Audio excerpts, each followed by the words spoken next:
ہمارے supremacy of parliamentarian 15 سے 16-20 آدمی ہیں ہم. ان کی میٹنگ آج یا کل ہوں گی.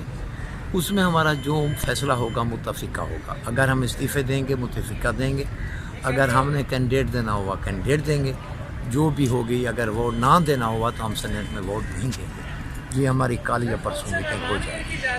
کہ یہ ایم پی اے پہلے ایک گروپ ناراض تھا، اب دوسرا ناراض ہو گیا، تو کیا وزیر اعلیٰ کے لیے کچھ مشکلات دیکھ رہے ہیں آپ پنجاب میں؟ نہیں، یہ ہمارے اپنے ایم پی ایز ہیں اور پی ٹی آئی کے سارے نظریاتی ورکرز ہیں. ان کی کچھ مسائل ہیں. پنڈی میں میری ابھی بات ہوئی ہے، انشاءاللہ ایک آدھ دن میں حل ہو جائیں گے. یہ کچھ تحریک عدم اعتماد آتی ہے بزدار صاحب کے خلاف، تو انشاءاللہ بزدار صاحب کو گھر جانا پڑے گا. اور میں سمجھتی ہوں کہ یہ بہت پہلے ہو جانا چاہیے تھا.